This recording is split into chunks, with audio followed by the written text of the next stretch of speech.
Governor ते CM विचाले सिखर ते पहुंची तलखी। राज्यपाल ने प्रिंसीपलां नूं सिंगापुर भेजण सने कई मसलियां च मंगिया जवाब। बोले 15 दिनां च ना आया रिप्लाई तां लवांगा कानूनी सलाह। सीएम दा मोड़वा जवाब, मैं तुहानूं नहीं पंजाब दे लोकां नूं आ जवाब दे। सीएम नूं राज्यपाल वल्लों डेडलाइन देण ते भड़की आम आदमी पार्टी। कहा भाजपा दे इशारे ते काम कर रहे गवर्नर। तां बीजेपी दा पलटवार, सरकार दी दाल च काला नहीं बल्कि पूरी दाल ही काली। गवर्नर ਅਤੇ सरकार ਦੀ ਲੜਾਈ 'ਚ ਕੁੱਦਿਆ ਅਕਾਲੀ ਦਲ। ਕਿਹਾ ਸੰਵਿਧਾਨ ਨਹੀਂ ਆਪਣੀ ਮਨਮਰਜ਼ੀ ਨਾਲ ਕੰਮ ਕਰ ਰਹੇ ਸੀਐਮ। ਸਰਕਾਰ ਦੇ ਫੈਸਲਿਆਂ ਦੀ ਜਾਂਚ ਦੀ ਕੀਤੀ ਮੰਗ। ਚੰਡੀਗੜ੍ਹ ਮੋਹਾਲੀ ਬਾਰਡਰ ਤੇ ਹਿੰਸਕ ਪ੍ਰਦਰਸ਼ਨ ਮਾਮਲੇ 'ਚ 10 ਹੋਰ ਮੁਲਜ਼ਮਾਂ ਦੀ ਪਛਾਣ। ਚੰਡੀਗੜ੍ਹ ਪੁਲਿਸ ਨੇ ਜਾਰੀ ਕੀਤੀਆਂ ਨਵੀਆਂ ਤਸਵੀਰਾਂ। ਆਮ ਪਬਲਿਕ ਤੋਂ ਵੀ ਮੰਗੀ ਮਦਦ। 8 ਫਰਵਰੀ ਨੂੰ ਬਾਰਡਰ ਤੇ ਪੁਲਿਸ ਤੇ ਪ੍ਰਦਰਸ਼ਨਕਾਰੀਆਂ 'ਚ ਹੋਈ ਸੀ ਝੜਪ। कौमी इंसाफ मोर्चे के प्रदर्शन च हंगामा। निहंगा ते एक सेवादार नाल कुटमार दे लगे इल्जाम। राहगीरां दीयां गड्डियां दी भी कीती गई भंनतोड़। पुलिस कोल पहुंचा मामला।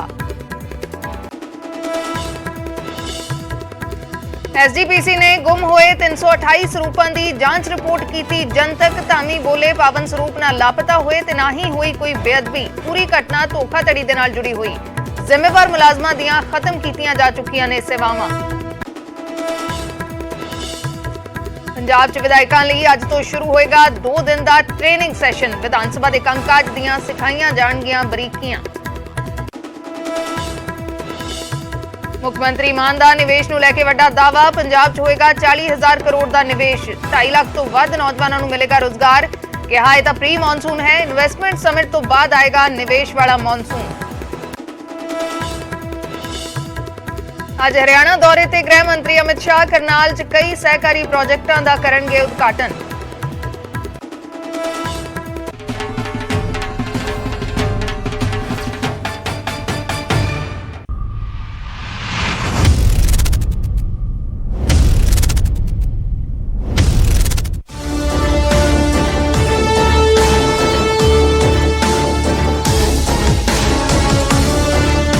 सत श्री अकाल, मैं अर्शदीप संधू न्यूज़ 18 पंजाब देख रहे दर्शकों का स्वागत है। ते शुरुआत करते हैं वड्डी खबर दे नाल। राज्यपाल ते दूसरे पासे मुख्यमंत्री भगवंत मान तलखी सिखरां ते इस वेले गवर्नर ने कई मामलों ते जवाब तलबी की है। चिट्ठियां जारी कर दित्तियां ने गवर्नर ने। जो पिछले दिनों दे विच गवर्नर दे वल्लों मुख्यमंत्री नूं चिट्ठियां लिखियां गईयां, कई मसलियां ते जवाब मंगिया गया, लेकिन उसका कोई जवाब नहीं आया। जिस तो बाद गवर्नर ने वो चिट्ठियां पब्लिक कर दित्तियां ने, मीडिया के सामने रख दित्तियां ने। ते गवर्नर ने कहा कि मैनू मजबूरी च अजिहा करना पिया क्योंकि तुसी कोई जवाब मैनू नहीं दिंदे। ट्रेनिंग ते भेजे प्रिंसीपलां दे बारे गवर्नर ने जवाब मंगिया कि किस आधार ते प्रिंसीपलां दी चोण होई। मेरे कोल शिकायतां आईयां ने कि ट्रांसपेरेंसी इस मामले च नहीं रखी गई। यह भी पूछा कि सिंगापुर भेजण दे लई किन्ना खर्चा होया। आईपीएस कुलदीप सिंह चाहल नूं लैके भी तिखे सवाल कीते ने। कहा कि मेरे इतराज के बावजूद ना सिर्फ कुलदीप सिंह चाहल नूं प्रमोट किया गया बल्कि जलंधर का पुलिस कमिश्नर लगा दिता गया 26 जनवरी तो पहला। जो मैं 26 जनवरी नूं यह पता सी कि गवर्नर ने जलंधर दे विच जाके झंडा फहराउणा है, तिरंगा फहराउणा है, ते उत्थे दा पुलिस कमिश्नर लगा दिता गया। यह भी चिट्ठी गवर्नर दे वल्लों जारी की गई है। नाल ही उन्होंने एससी विद्यार्थियों की स्कॉलरशिप का मुद्दा भी चुकिया है ते कहा है कि 2 लाख विद्यार्थी सिक्ख्या तो वांझे हो गए ने स्कॉलरशिप जारी ना करन दे करके। ते इसनूं लैके भी मैं सवाल पूछे सी, कोई जवाब नहीं आया। राज्यपाल ने हुण मुख्यमंत्री नूं 15 दिनां दी डेडलाइन दे दित्ती है। कहा है कि जे 15 दिनां च जवाब नहीं आया तो कानूनी सलाह लवांगा। कानून के मुताबिक संविधान की रक्षा करन दी मेरी जिम्मेवारी है ते मैं इस मामले ते कानूनी सलाह लवांगा ते अगे एक्शन भी लवांगा। राज्यपाल की चिट्ठी ते हालांकि मुख्यमंत्री का जवाब आया। मुख्यमंत्री ने कहा कि मैं तुहानूं जवाब दे नहीं हाँ, मैं पंजाब दे लोकां नूं जवाब दे हाँ। यही मेरा तुहाडे लई जवाब है। यानी कि किते ना किते मुख्यमंत्री दे वल्लों जो ट्वीट किया गया, जो प्रेस स्टेटमेंट उन्हां दे वल्लों जारी की गई, उस दे विच साफ है कि मुख्यमंत्री कोई जवाब नहीं देणगे। वो कह रहे हैं कि लोकां ने बहुमत दे नाल सरकार चुनी है, बहुमत हासिल होया 3 करोड़ लोकां दा, ते मेरी जिहड़ी जवाबदेही वो पंजाब दे लोकां लई है। मैं तुहानूं जवाब दे नहीं है, यही मेरा तुहाडे लई जवाब है। तुहाडीआं चिट्ठियां मीडिया के जरिए मिलियां, जिन्ने तुसीं मुद्दे चुके हो सूबे दे विषय ने, तां इह मुख्यमंत्री दे वल्लों जवाब दिता गया है कि मैं तुहानूं जवाब दे नहीं हाँ। गवर्नर ने चिट्ठियां पब्लिक कर दित्तियां ने। गवर्नर ने कहा कि मैं मीडिया च यह सारा कुछ नहीं ले जाना चाहता सी, लेकिन मैनू कोई रस्ता तुसीं नहीं छड्डिया, मैनू मजबूर कर दिता कि मैं मीडिया दे विच या पब्लिक दे विच चिट्ठियां जारी करां। पिछले दिनों ਦੀਆਂ ਜਿਹੜੀਆਂ ਚਿੱਠੀਆਂ ਨੇ ਉਹ ਗਵਰਨਰ ਦੇ ਵੱਲੋਂ ਜਾਰੀ ਕੀਤੀਆਂ ਗਈਆਂ ਨੇ ਤੇ ਕਿਹਾ ਗਿਆ ਕਿ ਇਹਨਾਂ ਚਿੱਠੀਆਂ ਤੇ ਮੈਨੂੰ ਕੋਈ ਜਵਾਬ ਨਹੀਂ ਭੇਜਿਆ ਗਿਆ। ਵੱਖੋ ਵੱਖਰੇ ਮਸਲਿਆਂ ਤੇ ਗਵਰਨਰ ਨੇ ਜਵਾਬ ਮੰਗੇ लेकिन कोई जवाब सरकार दे ਵੱਲੋਂ नहीं आया या फिर ਇਹ जवाब आया कि बहुमत पंजाब दे लोकां दा हासिल होया ਤਾਂ ਇਹ जवाब मुख मंत्री दे ਵੱਲੋਂ ਭੇਜਿਆ ਗਿਆ। ਇਸ ਨੂੰ ਲੈ ਕੇ ਗਵਰਨਰ ਨੇ ਕਿਹਾ ਹੈ ਕਿ मैं ਇਹ ਗੱਲ ਮੰਨਦਾ ਹਾਂ ਕਿ ਤੁਹਾਨੂੰ ਬਹੁਮਤ ਹਾਸਿਲ ਹੋਇਆ ਹੈ, पंजाब ਦੇ ਲੋਕਾਂ ਨੇ ਬਹੁਮਤ ਦੇ ਨਾਲ ਤੁਹਾਡੀ ਸਰਕਾਰ ਚੁਣੀ ਹੈ, लेकिन ਉਹ बहुमत पंजाब ਦੇ ਲੋਕਾਂ ਦੀ ਸੰਵਿਧਾਨ ਦੇ ਮੁਤਾਬਕ ਸੇਵਾ ਕਰਨ ਦੇ ਲਈ ਹੈ, ਨਾ ਕਿ ਮਨਮਰਜ਼ੀਆਂ ਕਰਨ ਦੇ ਲਈ। ਤਾਂ ਸਵਾਲ ਨੰਬਰ 1 ਅਧਿਆਪਕਾਂ ਦੀ ਟ੍ਰੇਨਿੰਗ ਦੇ ਬਾਰੇ ਸਵਾਲ ਪੁੱਛਿਆ ਹੈ। ਕਿਹਾ ਹੈ ਕਿ ਮੈਨੂੰ ਟ੍ਰੇਨਿੰਗ ਤੇ ਭੇਜੇ ਅਧਿਆਪਕਾਂ ਦੇ ਬਾਰੇ ਸ਼ਿਕਾਇਤਾਂ ਮਿਲੀਆਂ ਨੇ ਕਿ ਉਹਨਾਂ ਦੀ ਚੋਣ ਟ੍ਰਾਂਸਪੇਰੈਂਟ ਤਰੀਕੇ ਦੇ ਨਾਲ ਨਹੀਂ ਹੋਈ। ਉਸ ਨੂੰ ਲੈ ਕੇ ਗਵਰਨਰ ਨੇ ਸਵਾਲ ਪੁੱਛਿਆ ਹੈ ਤੇ ਪੁੱਛਿਆ ਹੈ ਕਿ ਕਿਸ ਆਧਾਰ ਤੇ ਪ੍ਰਿੰਸੀਪਲਾਂ ਦੀ ਚੋਣ ਹੋਈ। ਪਿਛਲੇ ਦਿਨਾਂ ਦੇ ਵਿੱਚ 36 ਪ੍ਰਿੰਸੀਪਲ ਸਿੰਗਾਪੁਰ ਭੇਜੇ ਗਏ ਟ੍ਰੇਨਿੰਗ ਦੇ ਲਈ ਤਾਂ ਗਵਰਨਰ ਪੁੱਛ ਰਹੇ ਨੇ ਕਿ ਉਹਨਾਂ ਦੀ ਚੋਣ ਕਿਵੇਂ ਹੋਈ, ਕਿਵੇਂ ਚੁਣੇ ਇਹ 36 ਪ੍ਰਿੰਸੀਪਲ ਕਿ ਇਹੀ ਸਿੰਗਾਪੁਰ ਜਾਣਗੇ। ਪ੍ਰਿੰਸੀਪਲਾਂ ਦੇ ਸਿੰਗਾਪੁਰ ਦੌਰੇ ਤੇ ਕਿੰਨਾ ਖਰਚ ਹੋਇਆ ਇਹ ਵੀ ਪੁੱਛਿਆ ਹੈ ਕਿ ਉਹਨਾਂ ਦੇ ਉੱਥੇ ਜਾਣ ਤੇ ਉੱਥੇ ਰਹਿਣ ਤੇ ਸਾਰੇ ਕੁਝ ਤੇ ਕਿੰਨਾ ਖਰਚਾ ਆਇਆ ਹੈ। ਇਹ ਵੀ ਸਵਾਲ ਗਵਰਨਰ ਦੇ ਵੱਲੋਂ ਪੁੱਛਿਆ ਗਿਆ ਹੈ। ਉਹਨਾਂ ਦਾ ਕਹਿਣਾ ਹੈ ਕਿ ਮੈਨੂੰ ਕੁਝ ਸ਼ਿਕਾਇਤਾਂ ਆਈਆਂ ਨੇ, ਜਿਸ ਤੋਂ ਬਾਅਦ ਉਹਨਾਂ ਨੇ ਅਧਿਆਪਕਾਂ ਦੀ ਟ੍ਰੇਨਿੰਗ ਦੇ ਬਾਰੇ ਇਹ ਸਵਾਲ ਪੁੱਛਿਆ ਹੈ। ਸਵਾਲ ਨੰਬਰ 2 ਦਾ ਜ਼ਿਕਰ ਕਰਾਂਗੇ। ਸਵਾਲ ਨੰਬਰ 2 ਹੈ ਜਵੰਦਾ ਦੀ ਚੇਅਰਮੈਨੀ ਦੇ ਬਾਰੇ। ਗੁਰਿੰਦਰਜੀਤ ਸਿੰਘ ਜਵੰਦਾ ਨੂੰ ਚੇਅਰਮੈਨ ਲਗਾਇਆ ਗਿਆ ਹੈ। ਉਸ ਚੇਅਰਮੈਨੀ ਤੇ ਵੀ ਗਵਰਨਰ ਨੇ ਸਵਾਲ ਚੁੱਕੇ ਨੇ ਤੇ ਜਾਣਕਾਰੀ ਪੰਜਾਬ ਸਰਕਾਰ ਤੋਂ ਮੰਗੀ ਹੈ। ਮੁੱਖ ਮੰਤਰੀ ਨੂੰ ਚਿੱਠੀ ਦੇ ਜ਼ਰੀਏ ਜਾਣਕਾਰੀ ਮੰਗੀ ਹੈ। ਕਿਹਾ ਕਿ ਜਵੰਦਾ ਨੂੰ ਪੰਜਾਬ ਇਨਫੋਰਮੇਸ਼ਨ ਤੇ ਕਮਿਊਨੀਕੇਸ਼ਨ ਤੇ ਤਕਨੀਕੀ ਕਾਰਪੋਰੇਸ਼ਨ ਦਾ ਚੇਅਰਮੈਨ ਲਗਾਇਆ ਗਿਆ, ਜੋ ਕਿ ਬਹੁਤ ਹੀ ਇੰਪੋਰਟੈਂਟ ਕਾਰਪੋਰੇਸ਼ਨ ਹੈ। ਲੇਕਿਨ ਮੇਰੇ ਕੋਲ ਇਹ ਸ਼ਿਕਾਇਤਾਂ ਆਈਆਂ ਨੇ ਕਿ ਜਵੰਦਾ ਦੇ ਉੱਤੇ ਅਗਵਾ ਕਰਨ, ਜਾਇਦਾਦ ਕਬਜ਼ਾਉਣ ਦੇ ਇਲਜ਼ਾਮ ਨੇ ਤੇ ਮੈਨੂੰ ਇਸ ਕੇਸ ਦੇ ਬਾਰੇ ਪੂਰੀ ਜਾਣਕਾਰੀ, ਸਾਰੀ ਜਾਣਕਾਰੀ ਮੁਹੱਈਆ ਕਰਵਾਈ ਜਾਵੇ। ਤਾਂ ਇਸ ਪੂਰੇ ਮਾਮਲੇ ਨੂੰ ਲੈ ਕੇ ਉਹਨਾਂ ਨੇ ਜਾਣਕਾਰੀ ਮੰਗੀ ਹੈ ਕਿ ਜਵੰਦਾ ਤੇ ਜੇਕਰ ਇਹ ਇਲਜ਼ਾਮ ਨੇ ਤਾਂ ਉਸ ਕੇਸ ਦੀ ਮੈਨੂੰ ਪੂਰੀ ਡਿਟੇਲ ਭੇਜੀ ਜਾਵੇ, ਉਸ ਨੂੰ ਕਾਰਪੋਰੇਸ਼ਨ ਦਾ ਚੇਅਰਮੈਨ ਕਿਉਂ ਲਗਾਇਆ ਗਿਆ। ਸਵਾਲ ਨੰਬਰ 3 ਥੋੜੀ ਹੀ ਦੇਰ ਦੇ ਵਿੱਚ ਤੁਹਾਡੀ ਸਕਰੀਨ ਤੇ ਹੋਏਗਾ। ਸਵਾਲ ਨੰਬਰ 3 ਹੈ ਸਰਕਾਰ ਦੇ ਤਾਲਮੇਲ ਦੇ ਬਾਰੇ। ਸਰਕਾਰ ਦੇ ਨਾਲ ਜੋ ਤਾਲਮੇਲ ਰਿਹਾ ਹੈ, ਤੁਸੀਂ ਲਿਖਿਆ ਕਿ ਤੁਹਾਨੂੰ ਲੋਕਾਂ ਨੇ ਮੁੱਖ ਮੰਤਰੀ ਚੁਣਿਆ ਹੈ। ਗਵਰਨਰ ਨੇ ਚਿੱਠੀ ਦੇ ਜ਼ਰੀਏ ਮੁੱਖ ਮੰਤਰੀ ਨੂੰ ਕਿਹਾ ਹੈ ਕਿ ਮੈਨੂੰ ਕਈ ਵਾਰ ਤੁਹਾਡਾ ਇਹ ਜਵਾਬ ਆਇਆ ਕਿ ਮੈਨੂੰ ਲੋਕਾਂ ਨੇ ਮੁੱਖ ਮੰਤਰੀ ਚੁਣਿਆ ਹੈ। ਮੈਂ ਇਸ ਗੱਲ ਦੇ ਨਾਲ ਇਤਫਾਕ ਰੱਖਦਾ ਹਾਂ, ਮੈਂ ਮੰਨਦਾ ਹਾਂ ਕਿ ਪੰਜਾਬ ਦੇ ਲੋਕਾਂ ਨੇ ਤੁਹਾਨੂੰ ਚੁਣਿਆ ਹੈ, ਵੋਟਾਂ ਪਾ ਕੇ ਚੁਣਿਆ ਹੈ, ਲੇਕਿਨ ਸੰਵਿਧਾਨ ਦੇ ਆਰਟੀਕਲ 167 ਦੇ ਮੁਤਾਬਕ ਜੇ ਮੈਂ ਕੋਈ ਜਾਣਕਾਰੀ ਮੰਗਦਾ ਹਾਂ ਤਾਂ ਤੁਹਾਨੂੰ ਉਹ ਜਾਣਕਾਰੀ ਦੇਣੀ ਪਵੇਗੀ। ਤੁਸੀਂ ਪਾਬੰਦ ਹੋ ਇਸ ਗੱਲ ਦੇ, ਤੁਸੀਂ ਮੇਰੇ ਨਾਲ ਜਾਣਕਾਰੀ ਸਾਂਝੀ ਨਹੀਂ ਕਰਦੇ। ਤਾਂ ਗਵਰਨਰ ਇਲਜ਼ਾਮ ਲਗਾ ਰਹੇ ਨੇ ਕਿ ਜੋ ਵੀ ਉਹ ਜਾਣਕਾਰੀ ਮੰਗਦੇ ਨੇ, ਕੋਈ ਚਿੱਠੀ ਸਰਕਾਰ ਨੂੰ ਲਿਖਦੇ ਨੇ, ਉਸ ਤੇ ਕੋਈ ਵੀ ਜਾਣਕਾਰੀ ਮੁੱਖ ਮੰਤਰੀ ਦੇ ਵੱਲੋਂ ਸਾਂਝੀ ਨਹੀਂ ਕੀਤੀ ਜਾਂਦੀ, ਚਿੱਠੀਆਂ ਦਾ ਜਵਾਬ ਨਹੀਂ ਦਿੱਤਾ ਜਾਂਦਾ। ਤੇ ਇਹ ਮਾਮਲਾ ਮੈਂ ਹੁਣ ਤੱਕ ਮੀਡੀਆ 'ਚ ਲੈ ਕੇ ਨਹੀਂ ਗਿਆ ਸੀ, ਲੇਕਿਨ ਤੁਸੀਂ ਮੈਨੂੰ ਮਜਬੂਰ ਕਰ ਦਿੱਤਾ। ਇਹ ਗਵਰਨਰ ਕਹਿ ਰਹੇ ਨੇ ਕਿ ਮੇਰੀਆਂ ਚਿੱਠੀਆਂ ਦਾ ਤੁਸੀਂ ਜਵਾਬ ਨਹੀਂ ਦਿੰਦੇ ਤੇ ਇਸੇ ਕਰਕੇ ਮੈਨੂੰ ਮਜਬੂਰਨ ਇਹ ਮਾਮਲਾ ਮੀਡੀਆ 'ਚ ਲਿਜਾਣਾ ਪਿਆ ਹੈ ਤੇ ਇਹ ਮਜਬੂਰਨ ਮੈਂ ਮੀਡੀਆ 'ਚ ਮੁੱਦਾ ਚੁੱਕ ਰਿਹਾ। ਸਾਰੀਆਂ ਜਿਹੜੀਆਂ ਚਿੱਠੀਆਂ ਨੇ ਉਹ ਜਾਰੀ ਕੀਤੀਆਂ ਨੇ ਗਵਰਨਰ ਨੇ ਹੁਣ ਤੱਕ ਜੋ ਲਿਖੀਆਂ ਗਈਆਂ ਨੇ।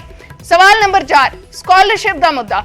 ਐਸਸੀ ਵਿਦਿਆਰਥੀਆਂ ਦੀ ਸਕਾਲਰਸ਼ਿਪ ਦੇ ਮੁੱਦੇ ਤੇ ਗਵਰਨਰ ਨੇ ਸਵਾਲ ਚੁੱਕੇ ਨੇ ਤੇ ਕਿਹਾ ਹੈ ਕਿ ਸਕਾਲਰਸ਼ਿਪ ਨਾ ਮਿਲਣ ਦੇ ਕਾਰਨ ਵਿਦਿਆਰਥੀਆਂ ਦੀ ਪੜ੍ਹਾਈ ਪ੍ਰਭਾਵਿਤ ਹੋ ਰਹੀ ਹੈ।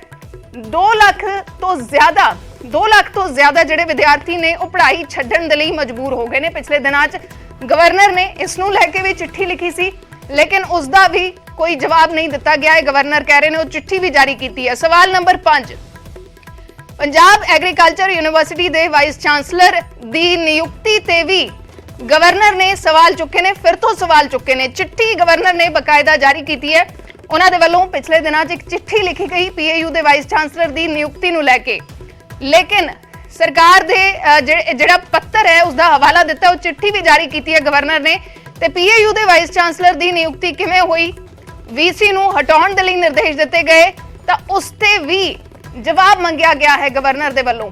ਤਾਂ ਗਵਰਨਰ ਦੇ ਵੱਲੋਂ ਇਹ ਸਾਰੀਆਂ ਚਿੱਠੀਆਂ ਜਾਰੀ ਕੀਤੀਆਂ ਗਈਆਂ ਨੇ। ਸਵਾਲ ਨੰਬਰ 6 ਕਾਫੀ ਇੰਪੋਰਟੈਂਟ ਮੁੱਦਾ ਗਵਰਨਰ ਨੇ ਆਪਣੀ ਚਿੱਠੀ ਦੇ ਵਿੱਚ ਚੁੱਕਿਆ ਹੈ ਕੁਲਦੀਪ ਸਿੰਘ ਚਾਹਲ ਦੇ ਬਾਰੇ, ਜੋ ਚੰਡੀਗੜ੍ਹ ਦੇ ਐਸਐਸਪੀ ਸੀ। ਚੰਡੀਗੜ੍ਹ ਦੇ ਐਸਐਸਪੀ ਨੂੰ ਲੈ ਕੇ, ਜੋ ਸਾਬਕਾ ਐਸਐਸਪੀ ਨੇ, ਉਹਨਾਂ ਨੂੰ ਲੈ ਕੇ ਵੀ ਸਵਾਲ ਚੁੱਕੇ ਨੇ। ਗਵਰਨਰ ਨੇ ਕਿਹਾ ਕਿ ਮੇਰੇ ਇਤਰਾਜ਼ ਦੇ ਬਾਵਜੂਦ ਕੁਲਦੀਪ ਸਿੰਘ ਚਾਹਲ ਨੂੰ ਦੁਬਾਰਾ ਤੈਨਾਤ ਨਹੀਂ ਕੀਤਾ ਗਿਆ, ਪ੍ਰੋਮੋਸ਼ਨ ਕਰ ਦਿੱਤੀ ਗਈ, ਪ੍ਰੋਮੋਸ਼ਨ ਕਰਕੇ ਜਲੰਧਰ 'ਚ ਤੈਨਾਤ ਕੀਤਾ ਗਿਆ। ਤੇ ਇਸ ਦੇ ਬਾਵਜੂਦ ਕਿ 26 ਜਨਵਰੀ ਵੇਲੇ ਜਲੰਧਰ ਦੇ ਵਿੱਚ ਗਵਰਨਰ ਨੇ ਝੰਡਾ ਫਹਿਰਾਉਣਾ ਸੀ, ਜਲੰਧਰ ਦਾ ਪੁਲਿਸ ਕਮਿਸ਼ਨਰ ਕੁਲਦੀਪ ਸਿੰਘ ਚਾਹਲ ਨੂੰ ਲਾਇਆ ਗਿਆ ਤੇ ਮੈਨੂੰ ਡੀਜੀਪੀ ਨੂੰ ਨਿਰਦੇਸ਼ ਦੇਣੇ ਪਏ ਕਿ ਇਹ ਮੇਰੇ ਤੋਂ ਡਿਸਟੈਂਸ ਬਣਾ ਕੇ ਰੱਖਣ। ਇਹ ਚਿੱਠੀ ਦੇ ਵਿੱਚ ਗਵਰਨਰ ਨੇ ਜ਼ਿਕਰ ਕੀਤਾ ਹੈ ਕਿ ਨਾ ਸਿਰਫ ਪ੍ਰਮੋਸ਼ਨ ਦਿੱਤੀ ਗਈ ਬਲਕਿ ਜਲੰਧਰ 'ਚ ਕਮਿਸ਼ਨਰ ਲਾਇਆ ਗਿਆ।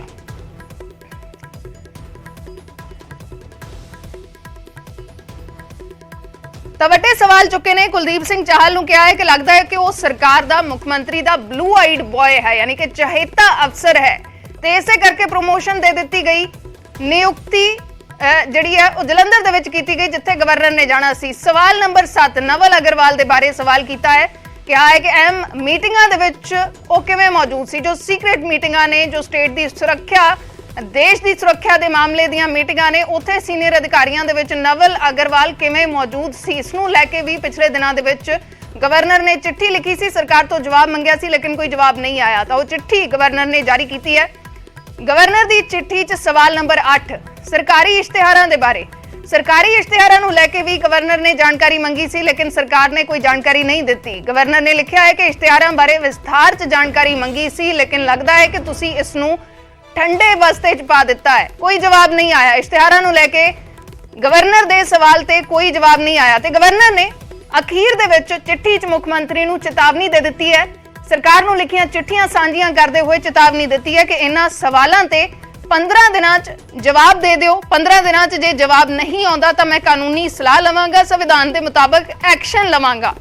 ਤਾਂ ਇਹ ਚੇਤਾਵਨੀ ਦੇ ਦਿੱਤੀ ਹੈ ਕਿ 15 ਦਿਨਾਂ 'ਚ ਜਵਾਬ ਨਾ ਆਇਆ ਤਾਂ ਐਕਸ਼ਨ ਲਵਾਂਗਾ ਸੰਵਿਧਾਨ ਦੇ ਮੁਤਾਬਕ, ਕਿਉਂਕਿ ਮੈਂ ਸੰਵਿਧਾਨ ਦਾ ਕਸਟੋਡੀਅਨ ਹਾਂ। ਸੰਵਿਧਾਨ ਦੀ ਸੁਰੱਖਿਆ ਦੀ ਮੇਰੀ ਜ਼ਿੰਮੇਵਾਰੀ ਹੈ। ਸੂਬੇ ਦੀ ਸਰਕਾਰ ਸੰਵਿਧਾਨ ਦੇ ਮੁਤਾਬਕ ਕੰਮ ਕਰੇ, ਇਹ ਮੇਰੀ ਜ਼ਿੰਮੇਵਾਰੀ ਹੈ। ਤਾਂ ਇਹ ਸਾਰੇ ਸਵਾਲ ਗਵਰਨਰ ਨੇ ਪਿਛਲੇ ਦਿਨਾਂ 'ਚ ਪੁੱਛੇ ਨੇ। ਕੁਝ ਨਵੇਂ ਸਵਾਲ ਪੁੱਛੇ ਨੇ ਤੇ ਕੁਝ ਚਿੱਠੀਆਂ ਪੁਰਾਣੀਆਂ ਗਵਰਨਰ ਦੇ ਵੱਲੋਂ ਜਾਰੀ ਕੀਤੀਆਂ ਗਈਆਂ ਨੇ। ਉਹਨਾਂ ਦਾ ਕਹਿਣਾ ਹੈ ਕਿ ਮੈਨੂੰ ਜਵਾਬ ਨਹੀਂ ਆਉਂਦੇ ਜਾਂ ਫਿਰ ਇਹ ਜਵਾਬ ਆ ਜਾਂਦਾ ਹੈ ਕਿ ਬਹੁਮਤ ਦੇ ਜ਼ਰੀਏ ਸਰਕਾਰ ਬਣੀ, ਅਸੀਂ ਤੁਹਾਨੂੰ ਜਵਾਬ ਦੇ ਨਹੀਂ ਆ। ਤਾਂ ਅਜਿਹੇ ਦੇ ਵਿੱਚ ਮਜਬੂਰਨ ਇਹ ਚਿੱਠੀਆਂ ਮੀਡੀਆ ਦੇ ਵਿੱਚ ਮੈਨੂੰ ਜਾਰੀ ਕਰਨੀਆਂ ਪੈ ਰਹੀਆਂ ਨੇ।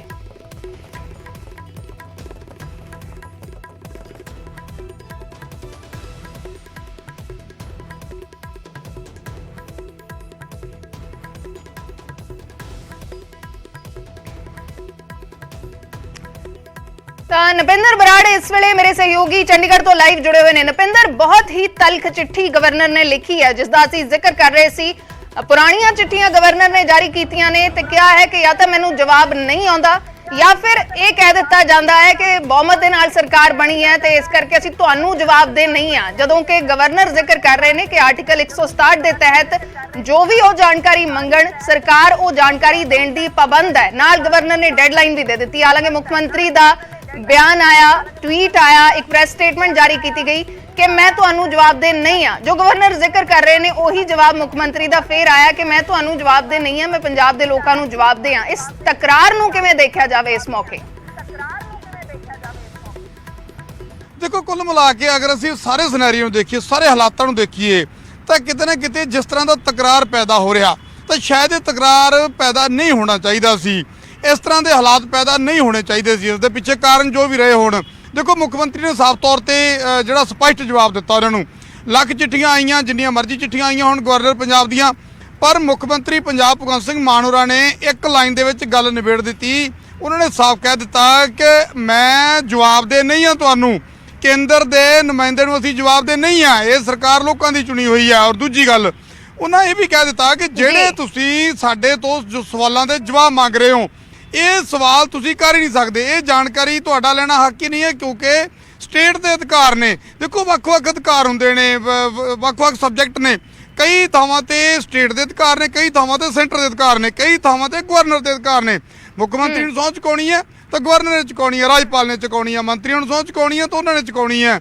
ਜੇ ਯੂਨੀਵਰਸਿਟੀ ਦੇ ਵਾਈਸ ਚਾਂਸਲਰ ਲਾਉਣ ਦੀ ਗੱਲ ਹੁੰਦੀ ਹੈ ਤਾਂ ਉਹਦੇ ਲਈ ਕਈ ਤਰ੍ਹਾਂ ਦੇ ਪ੍ਰੋਸੈਸ ਨੇ। ਜਿਸ ਤਰ੍ਹਾਂ ਸੈਸ਼ਨ ਬੁਲਾਇਆ ਜਾਂਦਾ ਤਾਂ ਉਹਨੂੰ ਲੈ ਕੇ ਇੱਕ ਪ੍ਰੋਸੈਸ ਆ ਕਿ ਰਾਜਪਾਲ ਦੀ ਮਨਜ਼ੂਰੀ ਜਿਹੜੀ ਲੈਣੀ ਹੁੰਦੀ ਆ। ਪਰ ਜਿਹੜੇ ਪਿਛਲੇ ਦਿਨਾਂ ਦੇ ਵਿੱਚ ਹਾਲਾਤ ਬਣੇ, ਹਾਲਾਂਕਿ ਇਸ ਤੋਂ ਪਹਿਲਾਂ ਜੇ ਤੁਸੀਂ ਪਿੱਛੇ ਲੰਬੀ ਝਾਤ ਮਾਰ ਲਓ, ਤੁਸੀਂ 10 ਸਾਲ 15 ਸਾਲ 20 ਸਾਲ ਪਿੱਛੇ ਤੱਕ ਚਲੇ ਜਾਓ ਤਾਂ ਤੁਹਾਨੂੰ ਐਸੇ ਹਾਲਾਤ ਬਹੁਤ ਘੱਟ ਬਣੇ ਹੋਏ ਨਜ਼ਰ ਆਉਣਗੇ ਜਦੋਂ ਇਸ ਤਰ੍ਹਾਂ ਦੀ ਤਕਰਾਰ ਦੀ ਸਥਿਤੀ ਪੈਦਾ ਹੋਈ ਹੋਵੇ। ਕਿਉਂਕਿ ਤੁਹਾਨੂੰ ਪਿਛਲੇ ਦਿਨਾਂ ਦੇ ਵਿੱਚ ਯਾਦ ਹੋਣਾ ਜਦੋਂ ਸੈਸ਼ਨ ਬੁਲਾਉਣ ਨੂੰ ਲੈ ਕੇ ਤਕਰਾਰ ਹੋ ਗਿਆ ਸੀ ਤਾਂ ਅਸੀਂ ਇਸ ਤਰ੍ਹਾਂ ਦੇ ਹਾਲਾਤ ਕਦੇ ਸ਼ਾਇਦ ਜ਼ਿਆਦਾ ਨਹੀਂ ਦੇਖੇ ਹੋਣਗੇ। ਬੜਾ ਰੇਅਰ ਹੁੰਦਾ ਕਿ ਇਸ ਤਰ੍ਹਾਂ ਦੀ ਦਿੱਕਤ ਆਈ ਹੋਵੇ।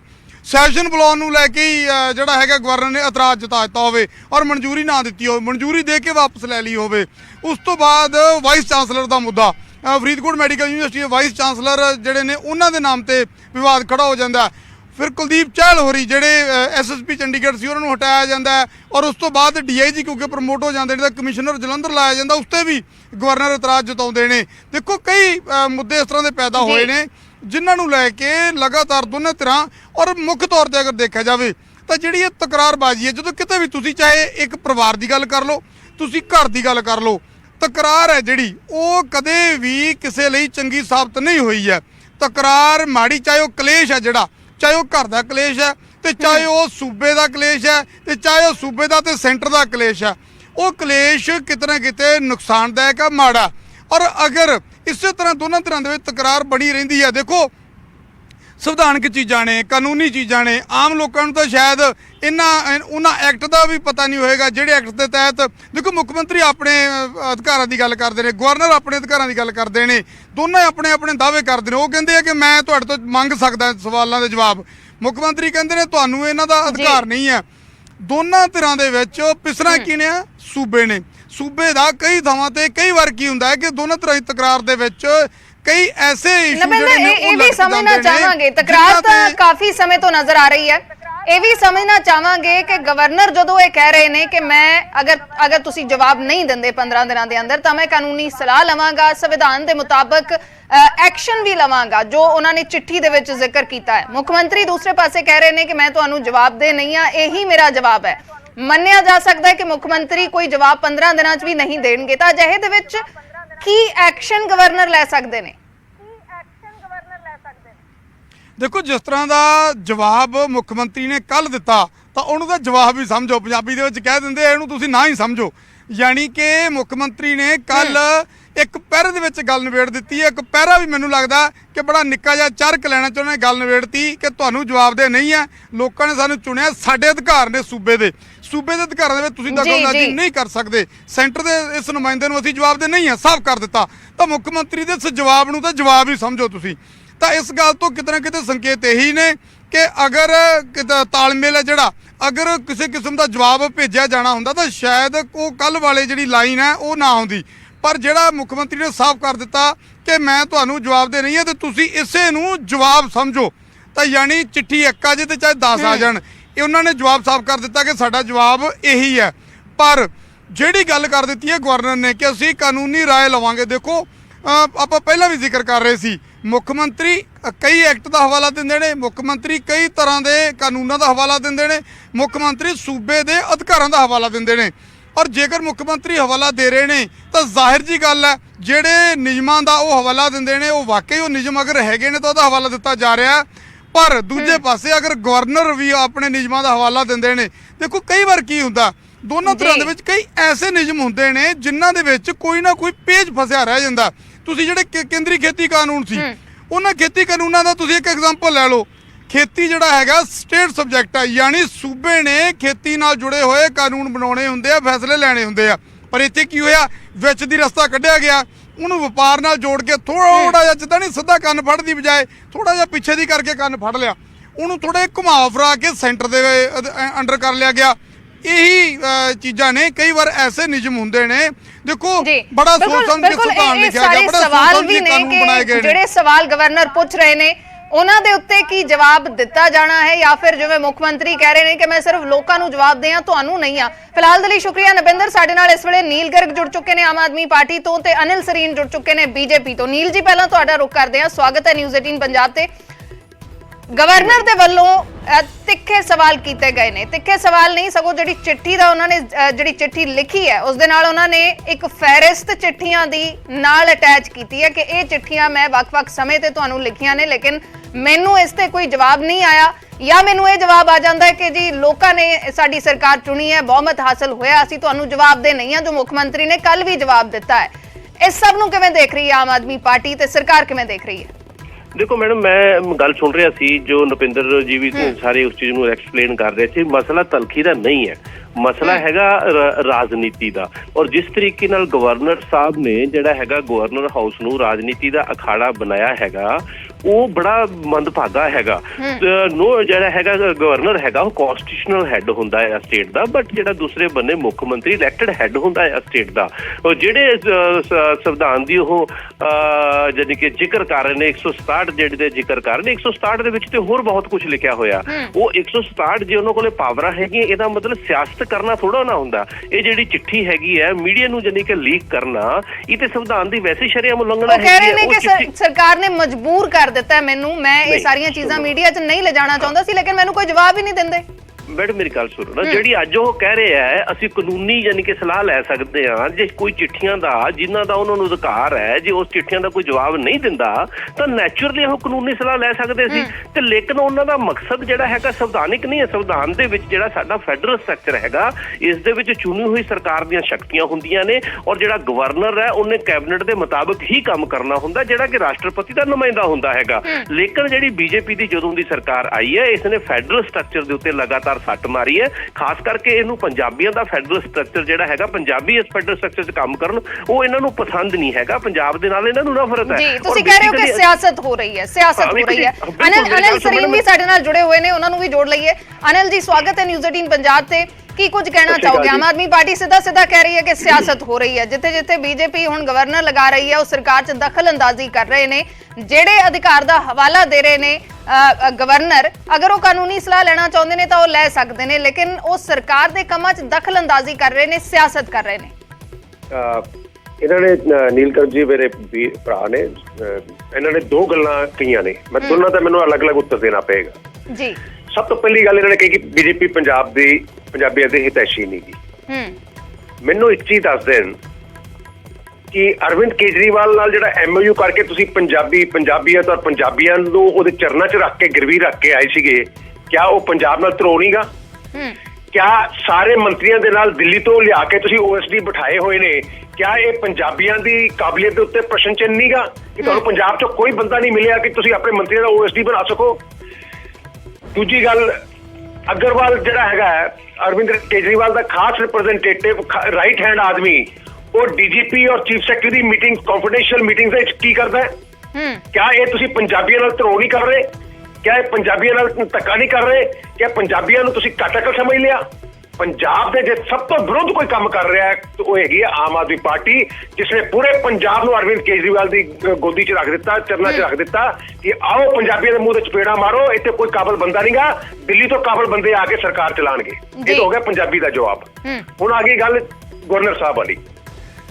ਦੇਖੋ, ਆਰਟੀਕਲ 167 ਦੇ ਵਿੱਚ ਗਵਰਨਰ ਸਾਹਿਬ ਕੋਲ ਅਧਿਕਾਰ ਨੇ ਕਿ ਉਹ ਕੋਈ ਵੀ ਜਾਣਕਾਰੀ ਜਿਹੜੀ ਲੈਣੀ ਹੋਵੇ, ਕਿਉਂਕਿ ਸਾਡਾ ਇੱਕ ਫੈਡਰਲ ਸਟਰਕਚਰ ਹੈਗਾ, ਇੱਕ ਇਲੈਕਟਿਡ ਗਵਰਨਮੈਂਟ ਹੈ, ਇੱਕ ਕਨਸਟੀਟਿਊਸ਼ਨਲ ਹੈਡ ਹੈਗੇ ਨੇ, ਔਰ ਕਨਸਟੀਟਿਊਸ਼ਨਲ ਹੈਡ ਕੋਈ ਵੀ ਇਨਫੋਰਮੇਸ਼ਨ ਆਰਟੀਕਲ 167 ਆਫ ਕਨਸਟੀਟਿਊਸ਼ਨ ਦੇ ਵਿੱਚ ਗਵਰਨਮੈਂਟ ਕੋਲੋਂ ਸਮੇਂ-ਸਮੇਂ ਸਿਰ ਕੋਈ ਇਨਫੋਰਮੇਸ਼ਨ ਲੈਣੀ ਹੋਵੇ ਜਾਂ ਕੋਈ ਇਨਫੋਰਮੇਸ਼ਨ ਦੇਣੀ ਹੋਵੇ, ਉਹਦਾ ਉਹਦੇ 'ਚ ਅਧਿਕਾਰ ਹੈਗਾ।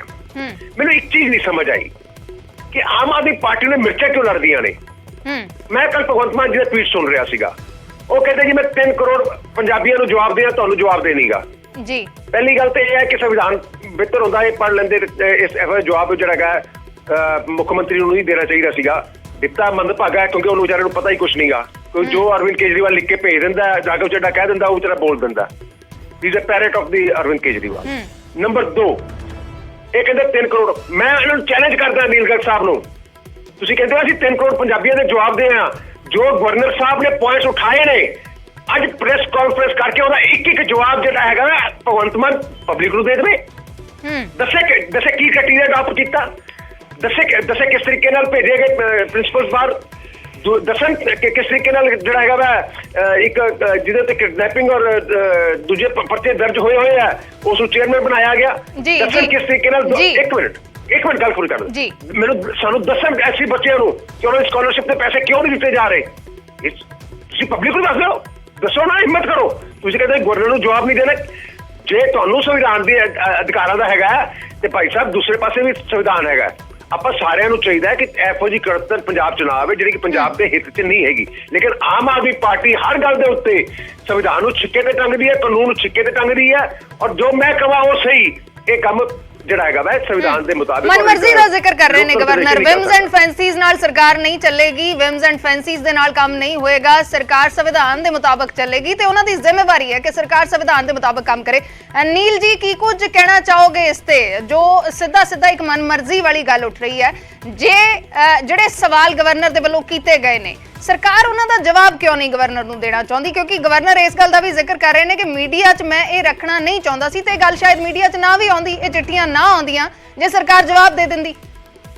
ਦੇਖੋ, ਕਿਉਂਕਿ ਅੰਗਰੇਜ਼ ਇੱਥੋਂ ਚਲੇ ਗਏ ਨੇ, ਵਾਇਸਰਾਏ ਹਾਲੇ ਵੀ ਇੱਥੇ ਹੈਗੇ ਨੇ, ਇਹੀ ਇਹਨਾਂ ਦਾ ਵਤੀਰਾ ਹੈਗਾ। ਸੰਵਿਧਾਨ ਦੀ ਇਹਨਾਂ ਨੂੰ ਸਮਝ ਹੈ ਨਹੀਂ, ਸੰਵਿਧਾਨ ਨੂੰ ਇਹ ਪੜ੍ਹਦੇ ਨਹੀਂ ਹੈਗੇ। ਜਿੱਦਾਂ ਪਹਿਲਾਂ ਨਪਿੰਦਰ ਬਰਾੜ ਵੀ ਜ਼ਿਕਰ ਕਰ ਰਹੇ ਸੀ, ਖੇਤੀਬਾੜੀ ਜਿਹੜਾ ਹੈਗਾ ਉਹ ਵਿਸ਼ਾ ਹੁੰਦਾ ਇੱਕ ਸਟੇਟਾਂ ਦਾ, ਤੇ ਉੱਥੇ ਵੀ ਇਹਨਾਂ ਨੇ ਧੱਕੇ ਨਾਲ ਕਾਨੂੰਨ ਬਣਾਉਣ ਦੀ ਕੋਸ਼ਿਸ਼ ਕੀਤੀ ਹੈ। ਸੰਵਿਧਾਨ ਦੀ ਵਿਆਖਿਆ ਆਪਣੇ ਹਿਸਾਬ ਨਾਲ ਕਰਦੇ ਨੇ। ਸਾਡੇ ਸੰਵਿਧਾਨ ਦੇ ਵਿੱਚ ਬਿਲਕੁਲ ਕਲੀਅਰ ਹੈਗਾ, ਜੇਕਰ ਚੁਣੀ ਹੋਈ ਸਰਕਾਰ ਹੈ ਜਿਹੜੀ, ਉਹ ਮਤਲਬ ਸੁਪਰੀਮ ਨਹੀਂ ਹੈਗੀ, ਉਹ ਸਟੇਟ ਦੀ ਯਾਨੀ ਕਿ ਸੁਪਰੀਮ ਬਾਡੀ ਨਹੀਂ ਹੈਗੀ, ਤੇ ਇੱਕ ਨੋਮੀਨੇਟਡ ਬੰਦਾ ਹੋਏਗਾ ਜਿਸ ਨੂੰ ਕਿ ਕੋਈ ਵੀ ਪੋਲੀਟੀਕਲ ਪਾਰਟੀ ਜਿਹੜੀ ਸੈਂਟਰ ਦੇ ਵਿੱਚ ਹੁੰਦੀ ਹੈ ਉਹਨੂੰ ਨੋਮੀਨੇਟ ਕਰਦੀ ਹੈਗੀ ਹੈ, ਉਹ ਹੋਏਗਾ। ਇਹ ਉਹੀ ਬੀਜੇਪੀ ਹੈਗੀ ਹੈ। ਕਾਂਗਰਸ ਦੀ ਸਰਕਾਰ ਵੇਲੇ ਲਗਾਤਾਰ ਇਹਨਾਂ ਚੀਜ਼ਾਂ ਦਾ ਜ਼ਿਕਰ ਕਰਦੇ ਰਹੇ ਨੇ ਮੋਦੀ ਸਾਹਿਬ ਕਿ ਜਿਹੜੇ ਗਵਰਨਰ ਹਾਊਸ ਨੇ ਉਹ ਰਾਜਨੀਤੀ ਦਾ ਅਖਾੜਾ ਬਣਾ ਕੇ ਰੱਖਤਾ। ਇਹ ਤਾਂ ਉਹਨਾਂ ਤੋਂ ਵੀ ਅੱਗੇ ਲੰਘੇ ਹੈਗੇ, ਆਪਣੇ ਹਿਸਾਬ ਨਾਲ ਸੰਵਿਧਾਨ ਦੀ ਵਿਆਖਿਆ ਕਰਦੇ ਆ।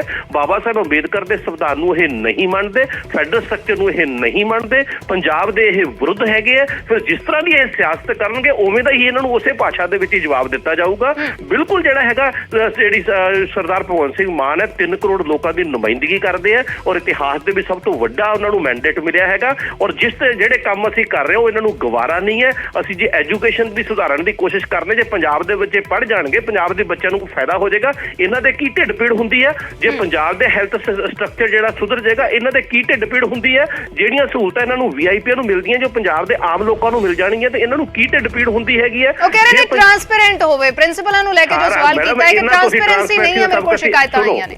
ਅਰਸ਼ ਮੈਡਮ, ਟ੍ਰਾਂਸਪੇਰੈਂਸੀ ਦਾ ਸਬਕ ਅਸੀਂ ਇਹਨਾਂ ਤੋਂ ਸਿੱਖਣਾ ਜਿਨ੍ਹਾਂ ਨੇ ਸੰਵਿਧਾਨ ਦੀਆਂ ਧੱਜੀਆਂ ਉਡਾਤੀਆਂ, ਸਾਰੀਆਂ ਸੰਵਿਧਾਨਕ ਸੰਸਥਾਵਾਂ ਨੂੰ ਪੈਰਟ ਬਣਾ ਕੇ ਰੱਖਤਾ। ਤੁਸੀਂ ਕਿਹੜੀ ਸੰਸਥਾ ਦੀ ਗੱਲ ਕਰਦੇ ਹੋ ਅੱਜ ਹਿੰਦੁਸਤਾਨ ਦੇ ਵਿੱਚ ਜਿੱਥੇ ਇਹਨਾਂ ਨੇ ਭਗਵਾਕਰਨ ਕਰਕੇ ਉਸ ਨੂੰ ਆਪਣੀ ਗ੍ਰਿਪ ਦੇ ਵਿੱਚ ਨਹੀਂ ਲੈ ਲਿਆ ਹੋਇਆ? ਤੁਸੀਂ ਆ ਹੁਣੇ ਤੁਸੀਂ ਹਿਡਸਨਬਰਗ ਦੀ ਰਿਪੋਰਟ ਨਾ ਆਉਂਦੀ, ਇਹ ਤੇ ਲੁੱਟ ਕੇ ਖਾ ਗਿਆ ਹਿੰਦੁਸਤਾਨ ਨੂੰ। ਇਹ ਤਾਂ ਭਲਾ ਹੋਵੇ ਹਿਡਸਨਬਰਗ ਵਰਗੀ ਏਜੰਸੀ ਦਾ ਜਿੰਨੇ ਕਿ ਦੁੱਧ ਦਾ ਦੁੱਧ ਪਾਣੀ ਦਾ ਪਾਣੀ ਕਰਤਾ, ਲੋਕਾਂ ਦੇ ਸਾਹਮਣੇ ਸੱਚਾਈ ਲਿਆ ਕੇ ਦਿੱਤੀ। ਕਿਸ ਤਰੀਕੇ ਨਾਲ ਇਹ ਲੁੱਟ ਰਹੇ ਨੇ ਹਿੰਦੁਸਤਾਨ ਨੂੰ ਯੋਜਨਾਬੰਦ ਢੰਗ ਦੇ ਨਾਲ। ਇਹ ਸਾਰਾ ਕੁਝ ਛੁਪਿਆ ਹੋਇਆ ਬੀਜੇਪੀ ਤੋਂ, ਲੋਕਾਂ ਤੋਂ ਬੀਜੇਪੀ ਦਾ। ਸੋ ਇਸ ਕਰਕੇ ਸਾਨੂੰ ਨਾ ਪੜਾਉਣ ਇਹ।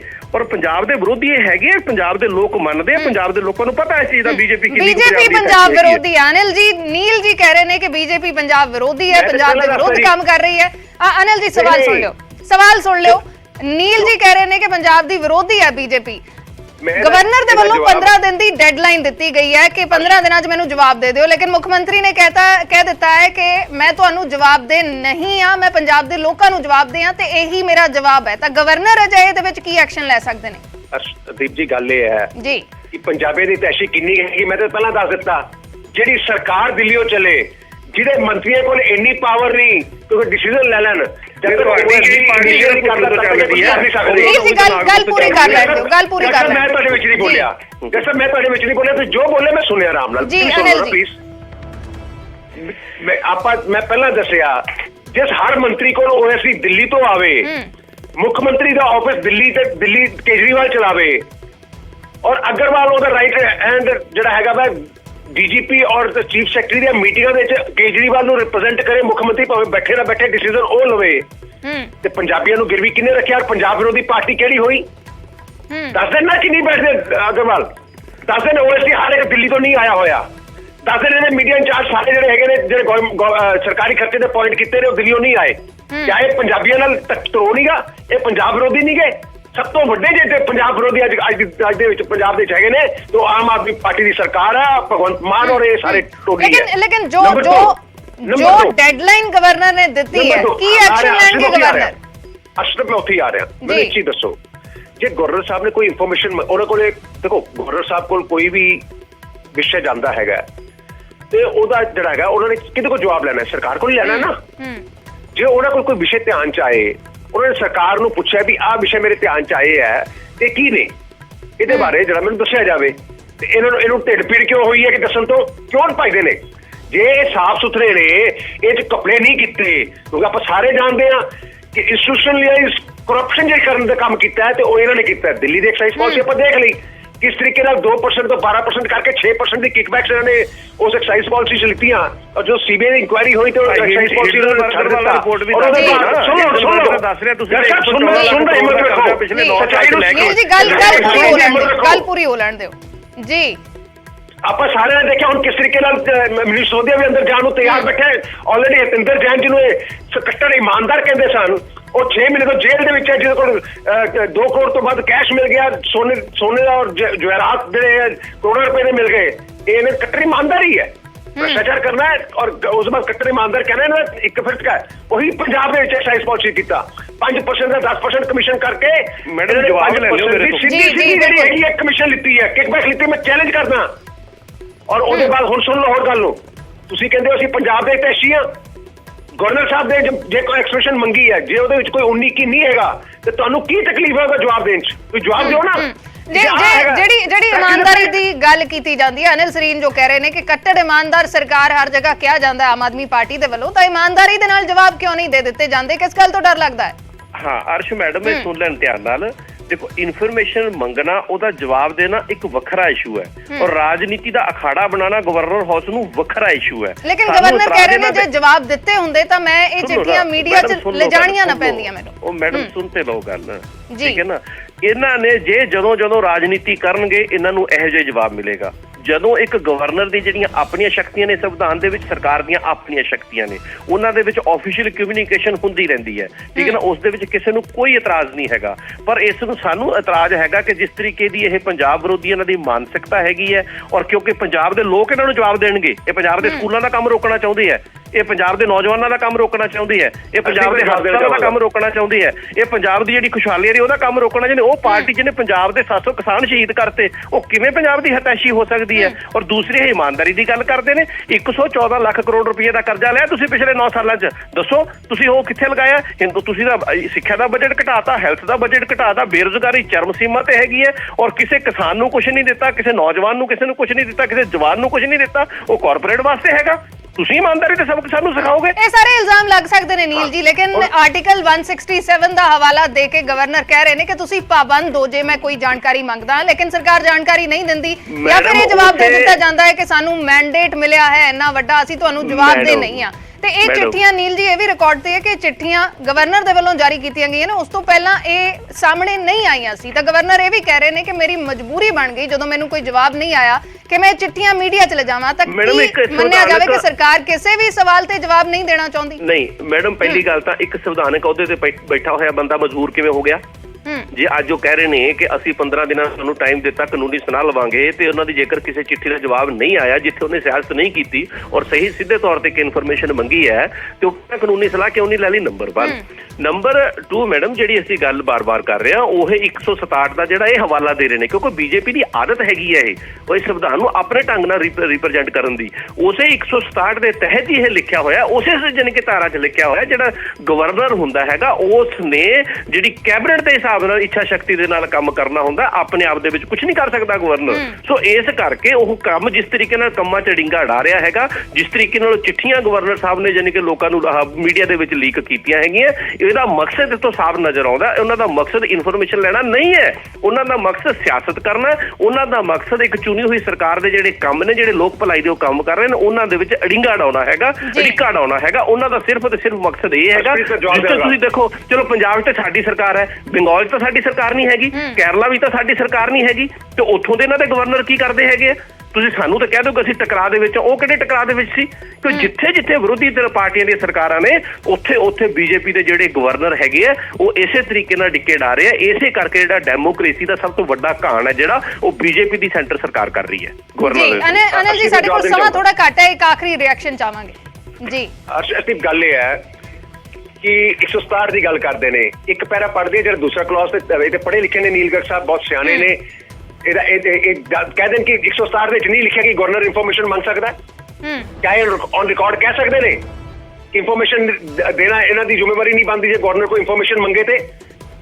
ਨੰਬਰ 2, ਮੈਂ ਤਾਂ ਫਿਰ ਵੀ ਕਹਿ ਰਿਹਾ, ਤੁਸੀਂ ਕਹਿੰਦੇ ਹੋ ਅਸੀਂ 3 ਕਰੋੜ ਪੰਜਾਬੀਆਂ ਨੂੰ ਜਵਾਬ ਦੇ ਹਾਂ, ਤੇ ਇਹ ਸਾਰੀਆਂ ਚਿੱਠੀਆਂ ਦਾ ਜਵਾਬ ਅੱਜ ਪਬਲਿਕਲੀ ਦੇਵੋ ਕਿ ਤੁਸੀਂ ਕਿਹੜਾ ਕ੍ਰਾਈਟੇਰੀਆ ਅਡਾਪਟ ਕੀਤਾ ਪ੍ਰਿੰਸੀਪਲਸ ਨੂੰ ਸਿਲੈਕਟ ਕਰਨ ਵਾਸਤੇ। ਇਹ ਕਹਿੰਦੇ ਸਿੱਖਿਆ ਮਾਡਲ ਇਹਨਾਂ ਕੋਲ ਬਰਦਾਸ਼ਤ ਨਹੀਂ ਹੁੰਦਾ। ਅੱਜ ਦਿੱਲੀ ਦੇ ਸਿੱਖਿਆ ਮਾਡਲ ਨੂੰ ਇਹ ਸਾਰੇ ਵਰਲਡ ਦੇ ਵਿੱਚ ਘੁਮਾਉਂਦੇ ਨੇ। ਕਹਿੰਦੇ ਆ ਨਾ, ਕੱਲ ਨੀਲਗੜ੍ਹ ਸਾਹਿਬ ਮੇਰਾ ਇੱਕ ਡਿਬੇਟ ਸੀਗਾ ਕਿ ਅਮਰੀਕਾ ਦੇ ਰਾਸ਼ਟਰਪਤੀ ਦੀ ਪਤਨੀ ਆ ਕੇ ਸਾਡਾ ਉੱਥੇ ਸਕੂਲ ਦੇ ਗਈ। ਉਹ ਜੇ ਦਿੱਲੀ ਦਾ ਸਿੱਖਿਆ ਮਾਡਲ ਇੰਨਾ ਹੀ ਅੱਛਾ ਹੈਗਾ ਤੇ ਫਿਰ ਸਿੰਗਾਪੁਰ ਭੇਜਣ ਦੀ ਕੀ ਲੋੜ ਹੈ? ਪੰਜਾਬ ਦੇ ਟੀਚਰਸ ਨੂੰ ਪਹਿਲਾਂ ਦਿੱਲੀ ਦਰਸ਼ਨ ਕਰਾ ਦਿੰਦੇ। ਤੁਸੀਂ ਕਹਿੰਦੇ ਹੋ ਨਾ ਸਾਡਾ ਵਰਲਡ ਦਾ ਬੈਸਟ ਸਿੱਖਿਆ ਮਾਡਲ ਹੈ, ਤੇ ਫਿਰ ਜੇ ਵਰਲਡ ਦਾ ਬੈਸਟ ਸਿੱਖਿਆ ਮਾਡਲ ਹੈਗਾ ਤੇ ਉਹਨਾਂ ਨੂੰ ਬਾਹਰ ਭੇਜਣ ਦੀ ਕੀ ਲੋੜ ਹੈ? ਪਰ ਦਿੱਲੀ ਦੇ ਦਰਸ਼ਨ ਕਰਾ ਦਿੰਦੇ। ਪੰਜਾਬ ਦੇ ਹਾਲਾਤ ਤੇ ਇਹੋ ਜਿਹੇ ਨੇ ਕਿ ਪਹਿਲਾਂ ਸਕੂਲਾਂ ਦੀਆਂ ਬਿਲਡਿੰਗਾਂ ਹੈ ਨਹੀਂ, ਬਿਲਡਿੰਗਾਂ ਹੈਗੀਆਂ, ਟਾਟ ਹੈ ਨਹੀਂ, ਟਾਟ ਹੈਗਾ ਤੇ ਕੁਰਸੀਆਂ ਹੈ ਨਹੀਂ, ਕੁਰਸੀਆਂ ਹੈ ਨਹੀਂ ਤੇ ਚੌਕ ਹੈ ਨਹੀਂ, ਟੀਚਰ ਤੱਕ ਉੱਥੇ ਹੈ ਨਹੀਂ। ਇਹ ਕਹਿੰਦੇ ਨੇ ਅਸੀਂ ਸਿੱਖਿਆ ਪੱਧਰ ਉੱਪਰ ਚੱਕਣ ਚੱਲ ਰਹੇ ਹਾਂ। ਉਹ ਪਹਿਲਾਂ ਇਨਫਰਾਸਟ੍ਰਕਚਰ ਇਹਦਾ ਮੈਡਮ ਸਾਡੇ ਕੋਲ ਸਮਾਂ ਥੋੜਾ ਘੱਟ ਹੈ। ਨੀਲ ਜੀ ਕਾਫੀ ਰਿਐਕਸ਼ਨ ਚਾਹਾਂਗੇ। ਇੱਕ ਮਿੰਟ ਗੱਲ ਪੂਰੀ ਕਰ ਲਓ ਮੈਨੂੰ ਪਲੀਜ਼। ਜੀ ਜਵਾਬ ਲੈ ਲਓ। ਜਿਹੜੀ ਅਰਵਿੰਦ ਸਾਹਿਬ ਕਹਿ ਰਹੇ ਨੇ ਸਿੱਖਿਆ ਹੈ ਨਹੀਂ, ਟਾਟ ਹੈ ਨਹੀਂ, ਬਿਲਡਿੰਗ ਹੈ ਨਹੀਂ, ਇਹ 'ਚ ਕੋਈ ਬੁਰਾਈ ਨਹੀਂ ਗੀ। ਸਿੱਖਿਆ ਦਾ ਪੱਧਰ ਅੱਛਾ ਹੋਣਾ ਚਾਹੀਦਾ, ਕੋਈ ਬੁਰਾਈ ਨਹੀਂ ਇਹਦੇ 'ਚ। ਇਹਦੇ ਰਿਫਰੈਸ਼ਰ ਕੋਰਸ ਹੋਣੇ ਚਾਹੀਦੇ, ਇਹ 'ਚ ਕੋਈ ਬੁਰਾਈ ਨਹੀਂ। ਲੇਕਿਨ ਸਵਾਲ ਤੇ ਇਹ ਹੈ ਕਿ ਉਹ ਜਿਹੜੇ ਹੇਰਾਫੇਰੀਆਂ ਕਰਦੇ ਹੋ, ਸਵਾਲ ਉਸਦਾ ਆਗੇ ਹੈਲਥ ਸੈਕਟਰ ਦੇ ਉੱਤੇ। ਅੱਛਾ, ਸਾਡੇ ਕੋਲ ਸਮਾਂ ਥੋੜਾ ਘੱਟ ਹੈ। ਅਨਿਲ ਜੀ ਮੈਂ ਮਾਫੀ ਚਾਹੂੰਗੀ, ਸਮਾਂ ਥੋੜਾ ਘੱਟ ਹੈ। ਨੀਲ ਜੀ ਇੱਕ ਆਖਰੀ ਰਿਐਕਸ਼ਨ ਜੋ ਵਾਰ-ਵਾਰ ਅਨਿਲ ਜੀ ਸਵਾਲ ਕਰ ਰਹੇ ਨੇ ਕਿ ਜੇ ਤੁਸੀਂ ਗਵਰਨਰ ਨੂੰ ਜਵਾਬ ਨਹੀਂ ਦੇਣਾ, ਜੇ ਤੁਸੀਂ ਇਹੀ ਜਵਾਬ ਦੇਣਾ ਹੈ ਕਿ ਅਸੀਂ ਲੋਕਾਂ ਨੂੰ ਜਵਾਬ ਦੇਆਂ, ਤਾਂ ਲੋਕਾਂ 'ਚ ਜਨਤਕ ਕਰ ਦਿਓ, ਜਵਾਬ ਲੋਕਾਂ ਨੂੰ ਦੇ ਦਿਓ। ਮੈਡਮ ਮੈਂ ਬਾਰ-ਬਾਰ ਉਸੇ ਚੀਜ਼ ਦਾ ਮੈਂ ਹਵਾਲਾ ਦੇ ਰਿਹਾ। ਬਿਲਕੁਲ ਲੋਕਾਂ ਨੂੰ ਜਵਾਬ ਦੇਾਂਗੇ, ਅੱਜ ਹੀ ਦੇਵਾਂਗੇ, ਠੀਕ ਹੈ ਨਾ। ਲੋਕਾਂ ਨੂੰ ਜਵਾਬ ਦੇ ਅਸੀਂ, ਇਹਨਾਂ ਨੂੰ ਜਵਾਬ ਦੇ ਨਹੀਂ ਹੈਗਾ। ਇਹ ਮੈਂ ਤੁਹਾਡੇ ਚੈਨਲ ਤੇ ਹੀ ਕਹਿ ਰਿਹਾ ਵਾ, ਠੀਕ ਹੈ ਨਾ। ਬਿਲਕੁਲ ਦੇਵਾਂਗੇ ਜਵਾਬ। ਲੇਕਿਨ ਜਿਹੜੀ ਹੈ 167 ਧਾਰਾ ਸ਼ਕਤੀਆਂ ਦਿੰਦੀ ਹੈ ਗਵਰਨਰ ਨੂੰ, ਉਹ ਇਨਫੋਰਮੇਸ਼ਨ ਮੰਗ ਸਕਦਾ ਹੈ, ਪਰ 167 ਧਾਰਾ ਗਵਰਨਰ ਨੂੰ ਸਿਆਸਤ ਕਰਨ ਦੀ ਇਜਾਜ਼ਤ ਨਹੀਂ ਦਿੰਦੀ। ਚਲੋ, ਸਾਡੇ ਕੋਲ ਸਮਾਂ ਥੋੜਾ ਘੱਟ ਹੈ। ਮੈਂ ਸ਼ੁਕਰੀਆ ਅਦਾ ਕਰਦੀ ਹਾਂ ਨੀਲ ਜੀ ਤੁਹਾਡਾ ਵੀ ਜੁੜਨ ਦੇ ਲਈ, ਤੇ ਅਨਿਲ ਸਰੀਨ ਜੀ ਤੁਹਾਡਾ ਵੀ ਸ਼ੁਕਰੀਆ। ਨੀਲ ਜੀ ਇੱਕ ਇੰਪੋਰਟੈਂਟ ਗੱਲ ਕਹਿ ਕੇ ਗਏ ਨੇ ਕਿ ਅਸੀਂ ਇਹਨਾਂ ਚੀਜ਼ਾਂ ਤੇ ਅੱਜ ਹੀ ਜਵਾਬ ਦੇਵਾਂਗੇ। ਤਾਂ ਇੰਤਜ਼ਾਰ ਹੈ ਕਿ ਆਮ ਆਦਮੀ ਪਾਰਟੀ ਦੀ ਜਾਂ ਮੁੱਖ ਮੰਤਰੀ ਦੀ ਕੋਈ ਇਸ ਨੂੰ ਲੈ ਕੇ ਪ੍ਰੈਸ ਕਾਨਫਰੰਸ ਹੁੰਦੀ ਹੈ, ਕੋਈ ਜਵਾਬ ਆਉਂਦਾ ਹੈ ਇਸ ਤੋਂ ਬਾਅਦ ਇਹਨਾਂ ਸਾਰੇ ਸਵਾਲਾਂ ਤੇ ਜੋ ਗਵਰਨਰ ਨੇ ਪੁੱਛੇ ਨੇ। ਨੀਲ ਜੀ ਇਹ ਜ਼ਿਕਰ ਕਰ ਰਹੇ ਸੀ ਕਿ ਸਰਕਾਰ ਜਿਹੜੀ ਹੈ ਉਹ ਲੋਕਾਂ ਨੂੰ ਜਵਾਬ ਦੇ ਹੈ, ਜੋ ਮੁੱਖ ਮੰਤਰੀ ਨੇ ਜਵਾਬ ਦਿੱਤਾ ਹੈ। ਤੇ ਅਨਿਲ ਸਰੀਨ ਸਾਡੇ ਨਾਲ ਜੁੜੇ ਬੀਜੇਪੀ ਦੇ ਆਗੂ, ਉਹਨਾਂ ਦਾ ਕਹਿਣਾ ਸੀ ਕਿ ਫਿਰ ਜਨਤਾ ਨੂੰ ਹੀ ਜਵਾਬ ਦੇ ਦਿਓ, ਜਨਤਕ ਕਰ ਦਿਓ ਇਹ ਸਾਰੇ ਜਵਾਬ ਜੋ ਗਵਰਨਰ ਨੇ ਪੁੱਛੇ ਨੇ, ਜੋ ਸਵਾਲ ਕੀਤੇ ਨੇ। ਜੇ ਇਹਨੇ ਹੀ ਇਮਾਨਦਾਰ ਹੋ ਤਾਂ ਨੀਲ ਜੀ ਕਹਿ ਰਹੇ ਨੇ ਕਿ ਅੱਜ ਹੀ ਜਵਾਬ ਦੇਵਾਂਗੇ। ਤਾਂ ਇੰਤਜ਼ਾਰ ਹੈ ਕਦੋਂ ਆਮ ਆਦਮੀ ਪਾਰਟੀ ਮੁੱਖ ਮੰਤਰੀ ਇਸ ਨੂੰ ਲੈ ਕੇ ਜਵਾਬ ਦਿੰਦੇ ਨੇ। 15 ਦਿਨਾਂ ਜਵਾਬ ਨਾ ਦਿੱਤਾ ਤਾਂ ਕਾਨੂੰਨੀ ਸਲਾਹ ਲਵਾਂਗਾ, ਇਹ ਗਵਰਨਰ ਨੇ ਚੇਤਾਵਨੀ ਦਿੱਤੀ ਹੈ। ਕਈ ਸਾਰੀਆਂ ਚਿੱਠੀਆਂ ਗਵਰਨਰ ਨੇ ਜਾਰੀ ਕੀਤੀਆਂ ਨੇ। ਉਹਨਾਂ ਦਾ ਕਹਿਣਾ ਹੈ ਕਿ ਸਰਕਾਰ ਦੇ ਵੱਲੋਂ ਉਹਨਾਂ ਨੂੰ ਕਿਸੇ ਵੀ ਗੱਲ ਤੇ ਕੋਈ ਜਵਾਬ ਨਹੀਂ ਦਿੱਤਾ ਜਾਂਦਾ, ਜਾਂ ਫਿਰ ਇਹ ਚਿੱਠੀ ਆ ਜਾਂਦੀ ਹੈ ਕਿ ਸਾਨੂੰ ਲੋਕਾਂ ਦਾ ਮੈਂਡੇਟ ਹਾਸਲ ਹੈ, ਅਸੀਂ ਤੁਹਾਨੂੰ ਜਵਾਬ ਦੇ ਨਹੀਂ ਆ, ਜਿਸ ਤੋਂ ਬਾਅਦ ਗਵਰਨਰ ਨੇ ਸਾਰੀਆਂ ਚਿੱਠੀਆਂ ਜਨਤਕ ਕਰ ਦਿੱਤੀਆਂ ਨੇ।